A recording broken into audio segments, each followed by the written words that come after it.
ito ng DIY skincare. DIY stands para sa do-it-yourself at ito ay nangangahulugan na ang paggawa ng mga skincare products gamit ang mga natural na sangkap mula sa iyong kusina o garden. Mahalaga ang skincare upang panatili natin ang kalusugan ng ating balat. Ang ating balat ay itinuturing na pinakamalaking organ ng ating katawan, kaya't kailangan nating alagaan ito. Subalit maaaring magdulot ng problema ang paggamit ng mga maling skincare products o mga sangkap na hindi hiyang sa ating balat. Ngayon ay pag-uusapan natin ang mga epekto ng DIY skincare sa ating balat.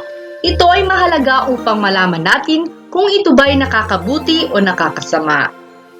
Ang mga DIY skincare products na paborito ng mga Pinoy ay maaaring magdulot ng ilang mga banta sa kalusugan ng balat kung hindi ito naaayon o tamang gamitin. Narito ang ilang mga halimbawa ng mga popular na DIY skincare products na maaaring maging mapanganib. Una ay ang lemon juice. Madalas gamitin ang lemon juice para sa natural na skin brightening. Ngunit ang lemon juice ay acidic at maaaring makairita o magdulot ng sunburn sa balat kapag inilalagay ito at hinahayaang magtagal sa araw.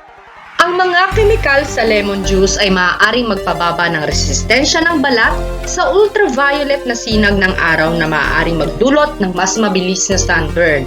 Kapag gumamit ka ng lemon sa balat, mas lalong dapat kang mag-ingat sa pagkabilad sa araw o gumamit ng malakas na sunscreen. Huwag gamitin ng direkta sa skin ang lemon juice. Haluin ito sa tubig o ibang natural na mga sangkap tulad ng honey, yogurt o aloe vera upang mabawasan ang kanyang asim. Pangalawa ay ang baking soda. Ipinagkakatiwala ang baking soda para sa exfoliation. Ngunit ito ay sobrang abrasive at maaaring masira ang natural na balat. Ang balat ay may natural na protective barrier na nagbibigay proteksyon sa bakterya at iba pang mga irritants. Ang paggamit ng baking soda ng labis ay maaaring makasira sa natural na balat at maaaring magdulot ng problema sa balat tulad ng acne. Maghalo ng tama. Kung gagamitin mo ang baking soda, haluin ito ng mabuti sa tubig o iba pang mga sangkap ng skincare para mapanatili ang tamang pH level. Pangatlo ay ang toothpaste. Ang toothpaste ay hindi itinuturing na isang tamang produkto para sa skincare. May ilang mga toothpaste na naglalaman ng mga sangkap tulad ng fluoride, menthol at sodium lauryl sulfate na maaaring magdulot ng pagka-irritate ng balat kapag inilalapat. Hindi epektibo sa skincare. Sa halip na magpapabuti ng kalusugan ng balat, ang paggamit ng toothpaste ay maaaring magdulot ng mga issues sa balat. Pang-apat ay ang sugar scrubs. Ang mga asukal na scrub ay popular para sa exfoliation, ngunit maaaring magdulot ito ng sobrang abrasion at pagkasugat ng balat. Pagkasira ng ugat sa balat. Kung mayroon kang varicose veins o varicose na ugat, hindi inirerekomenda ang paggamit ng sugar scrub sa mga lugar na ito. Ang labis na pag-scrub ay maaaring magdulot ng masakit o pamamaga o pagkasira ng mga ito. Masela na balat. Kung ikaw ay may mga problema sa balat tulad ng acne, eczema o psoriasis, maaaring masaktan ang iyong balat kapag ginamit mo ang sugar scrub. Maaari mag-irritate ang iyong mga problema sa balat at maaari magdulot ito ng masamang reaksyon. Ang panglima ay apple cider vinegar na madalas nating ginagamit. May mga gumagamit ng apple cider bilang toner. Ngunit ito ay sobrang acidic at maaaring makairita sa balat kung hindi maayos na dilute. Huwag gamitin kung may sugat o bukas na balat.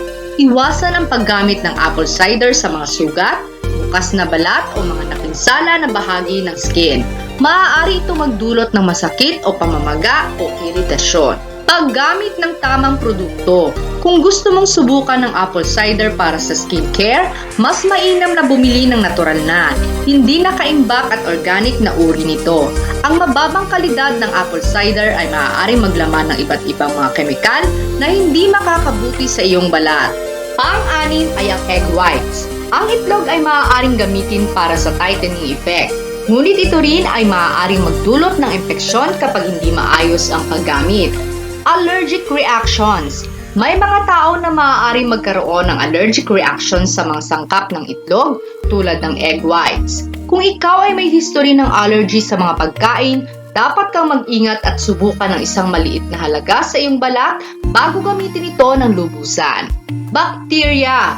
Ang itlog ay maaaring maglaman ng mga bakterya tulad ng salmonella, kaya't mahalaga na mag-ingat ka sa pag-handle at paggamit ng itlog para sa skincare. Siguraduhing malinis ang iyong kamay at ang mga gamit na gagamitin mo. At ang pampito ay ang sunscreen alternatives. Ipinapayo ng mga ilan na gamitin ang mga natural na langis bilang kapalit ng sunscreen.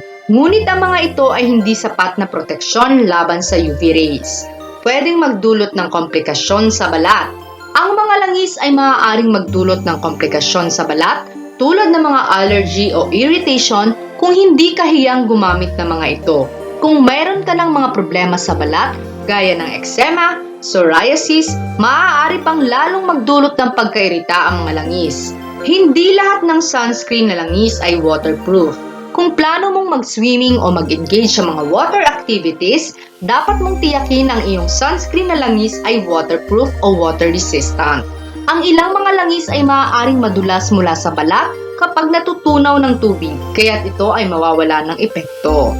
Pwedeng magdulot ng sunburn. Kung hindi maayos na nailagay ang sunscreen na langis, maaaring hindi ito magbigay ng sapat na proteksyon laban sa araw. Ang sunburn ay hindi lamang masakit, ito rin ay nagdadala ng panganib sa kalusugan ng balat. Sa pangkahalatan, ang pangangalaga sa balat at kalusugan ay mahalaga. Bago subukan ang anumang produkto, mahalaga ang edukasyon at konsultasyon sa mga eksperto upang mapanatili ang kalusugan ng iyong balat at katawan. Ngayon, bago tayo magtapos, huwag kalimutang mag-like ng video na ito kung natuwa kayo sa mga impormasyong ibinahagi ko. At huwag kalimutang mag-subscribe sa aking channel para sa iba pang mga tips at tricks para sa kalusugan at kagandahan.